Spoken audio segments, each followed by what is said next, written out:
It was Christmas Eve once again, and Marco's parents couldn't stop thinking about the letter that their son had left for them to read.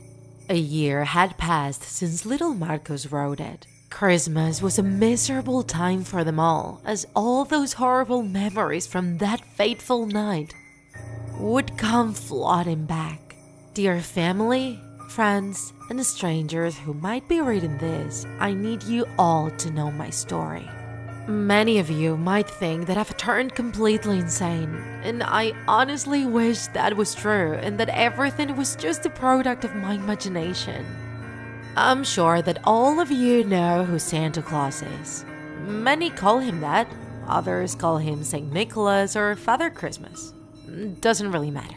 We all know that chubby mister who leaves presents in our houses on the night of the 24th of December.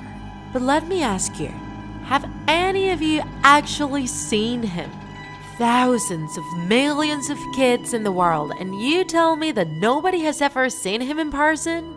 Many believe they have the answer, but they're all wrong. I can assure you that none of you actually know him. Christmas was my favorite time of the year, and we would always celebrate it at my house with all the family. After the Christmas Eve dinner, my cousin Juan and my aunt Anna would spend the night with us so we could all open the presents together the next day.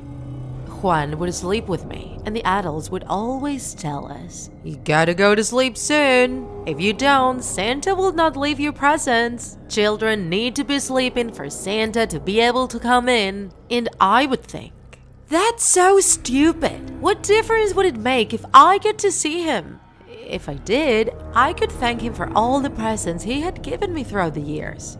But that last year, I would have preferred a video game console instead of socks and boxers. Now, Juan and I had other plans. That night, we would wake up in the middle of the night while everyone else was asleep, and we would be the only kids in the world to see Santa face to face. 3 a.m. came, and all we could hear were the snores of my father. We tiptoed to make as little noise as possible. We were also carrying our bed sheets, just in case. We hid behind the couch and we waited. And since nothing was happening yet, we grabbed and ate some of the leftover chocolate candies from dinner. Suddenly, we heard a loud noise coming from the chimney. We weren't sure if we should come out of our hiding place or not. What if it was true that if he saw us, he wouldn't leave our presents? And so we remained hidden. Shortly after, we saw feet landing inside the fireplace. Oh man, I was so nervous. I was about to see Santa himself. I peeked a bit to see him better. Santa was facing away from us, carrying his huge sack of presents. However, we noticed something strange. Some sort of red and slimy liquid was oozing out of the sack. And then Juan forcefully grabbed my arm and whispered to me, "Marcos, we have to get out of here. I think this is dangerous." Suddenly, Santa turned around and saw us. He didn't have the face of a nice old man that we all imagine. Instead, his eyes were huge and completely black. Juan peed his pants, and I was struggling to not do the same thing. "Do not scream unless you want to end up like them," said Santa in a terrifying voice. He opened his sack and I found out what that red liquid actually was. Blood. The sack was filled with children corpses, their organs and intestines pouring out of their dead bodies. The living room now had a huge puddle of blood in the middle of it. Juan couldn't avoid screaming. I tried to shut him up by covering his mouth, but he was completely out of it. He was screaming like crazy, as if he was having a panic attack. Santa then approached him, and I couldn't watch. I closed my eyes shut and covered my ears. I still didn't scream.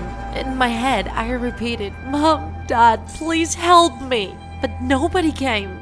And when I opened my eyes, Santa and Juan were no longer there. My parents came, turned on the lights, and found a living room filled with blood and a knife in the middle. We never saw Juan again. He disappeared forever. My Aunt Anna still hates me to this day, since she never believed me when I said that Santa killed him. I was also locked into a psychiatric institution because nobody believed me. And now, all I know is that you should never get out of bed on Christmas night.